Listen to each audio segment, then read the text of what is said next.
যাত্ৰাটো ভালে, কাৰণ মই 2 বছৰ আগত 2টা টাইমতো মই ৱাৰ্ড মেম্বাৰ হৈ জিকিছোঁ আৰু এইবাৰ আঞ্চলিক পঞ্চায়তৰ হৈ প্ৰথমবাৰ কাৰণে খুব ভাল লাগিছে আৰু সমূহ পূৰ্বন্ধা ৰাইজবাসীলৈ মই ধন্যবাদ জনাইছোঁ, যিহেতু পদুম ফুলৰ ছবিত ভোট দি মোক জয়যুক্ত কৰাৰ কাৰণে। আৰু তেখেতসকলৰ দিয়া পৰামৰ্শ লৈ মই আগুৱাই যাম বুলি ভাবিছোঁ। আমাৰ ভাৰতীয় জনতা পাৰ্টিটো যি আদৰ্শৰ সকলো ৰাইজে গমেই পাইছে, ডক্টৰ হিমন্ত বিশ্ব শৰ্মা ডাঙৰীয়া আৰু আমাৰ বিধায়ক মহোদয়ে ধুনীয়াকৈ আমাৰ প্ৰচাৰ চলোৱাত বা খুব সহায় সুবিধা কৰি দিছে আৰু ৰাইজে সকলোৱে জানিছে ভাৰতীয় জনতা পাৰ্টিক আগুৱাই লৈ গৈছে সকলোৱে। আকৌ ৰাইজলৈ মই সেইকাৰণে ধন্যবাদ জনাইছোঁ, সকলোৱে মোক পদুম ফুলত ভোট দি জয়যুক্ত কৰাৰ বাবে। আমাৰ কঁঠালৰ ছবি যিহেতু দিয়া হৈছে, মেম্বাৰসকলৰ 8জন মেম্বাৰ জিকিছে, বাকী 2জনো আমাৰ বিজেপিয়ে প্ৰাৰ্থী, তেওঁলোকো জিকিছে। বিৰোধী চিঠি আছে যদি আমাৰ ভাৰতীয় জনতা পাৰ্টিৰ ভাৱে সমৰ্থক আছে। ভাৰতীয় জনতা পাৰ্টিক আগুৱাই যোৱাত সকলো আমাৰ ৱাৰ্ড মেম্বাৰ সকলেও ধুনীয়াকৈ প্ৰচাৰ কৰিছে। পদুম ফুলৰ ছবিত 2টা ভোট দিবৰ কাৰণে তেওঁলোকৰ নিজৰ কঁঠালৰ ছবিটো ভোট দিব দিছে ৱাৰ্ডত, বাকী পদুম ফুলৰ ছবিত ভোট দিব বুলি কৈছে ৱাৰ্ড মেম্বাৰ সকলকো মই ধন্যবাদ জনাইছোঁ। যাতে পদুম ফুল 2টা কথা কোৱাৰ বাবে তেখেতসকলক মই ধন্যবাদ জনাইছোঁ।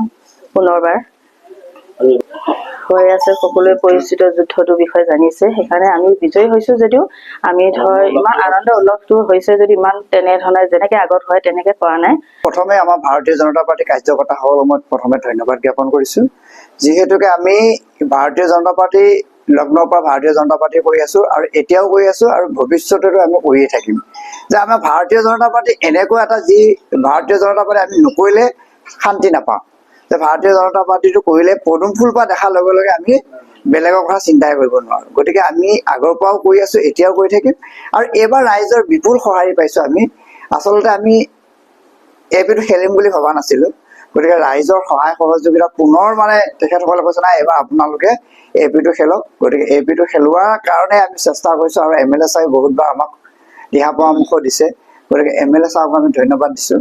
আৰু আমাৰ যি সাংগঠনিক দিশ, আমাৰ বুথৰ সভাপতিসকলে বহুত কষ্ট কৰিছে আৰু ৱাৰ্ড যিসকলক আমি মেম্বাৰ সদস্য দিয়া গৈছে, গতিকে ভাৰতীয় জনতা পাৰ্টিৰ ফালৰ পৰা তেখেতসকলক সহায় কৰিছে। তেখেতসকলে এটা চিম্বল আমাৰ দিয়া হৈছে কঁঠালৰ ছবিটো ভোৰবান্ধাত।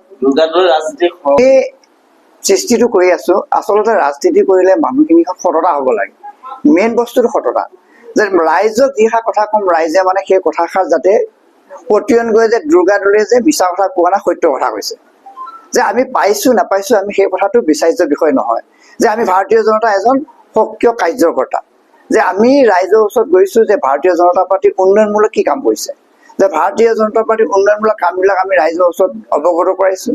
দেশৰ প্ৰধানমন্ত্ৰীৰ কথা কৈছোঁ, অসমৰ মুখ্যমন্ত্ৰীৰ কথা কৈছোঁ, আমাৰ সমষ্টি মাননীয় বিধায়ক ৰমাকান্ত দেউৰী ছাৰৰ কথা আমি ৰাইজৰ আগত অৱগত পাইছোঁ। যে তাৰ পিছত আমাৰ যিখিনি হ'ল ৰাইজে সহায় সহযোগিতা এইবাৰ ভোৰবান্ধা অঞ্চলৰ ৰাইজে দেখালে, তাৰ বাবে মই পুনৰবাৰ ৰাইজক ধন্যবাদ জ্ঞাপন কৰিছোঁ। আমাৰ ৰাজনীতিত বিভিন্ন ধৰণৰ খেলি মেলি এটা থাকিব পাৰে, থাকিবই, আৰু বিৰোধী নহ'লে ৰাজনীতিটোত কৰি মজাও নালাগে। ইলেকশ্যনত বিৰোধী যিমান শক্তিশালী হ'ব সিমান আমাৰ ভাৰতীয় জনতা পাৰ্টিৰ কাৰ্যকৰ্তাসকলে কাম কৰি উৎসাহটো বেছি পায়।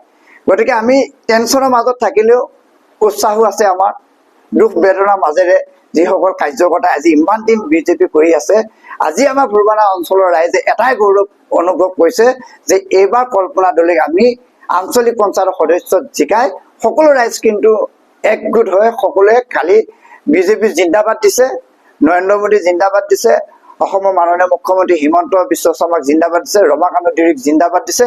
তাৰপিছত তেখেতসকলে এটা অনুৰোধ জনাইছিলে যে আমি এটা ৰেলী কৰিম। ৰেলীটো এইটো কাৰণে আমি কৰিব পৰা নগ'ল, যিহেতুকে আমাৰ দেশৰ সমস্যাটো পাকিস্তানৰ লগত যিটো অৱস্থা হৈ আছে, সেইকাৰণে আমি তেখেতসকলক সন্মান জনাই আমি ৰেলীটো বাতিল কৰি ৰাইজক আমি এটা অনুৰোধ জনাইছোঁ যে আপোনালোকে বেয়া নাপাব, যিহেতুকে আমাৰ মাননীয় মুখ্যমন্ত্ৰী এটা অনুৰোধ জনাইছে, সেই অনুৰোধটোৰ প্ৰতি আপোনালোকৰ সহায় সহযোগিতা আগবঢ়াওক আৰু আমিও সুন্দৰকৈ সহায় সহযোগিতা আগবঢ়াই, গতিকে আমি ৰেলীটো দিয়া ব্যৱস্থা এটা নকৰিলোঁ। Reporter live.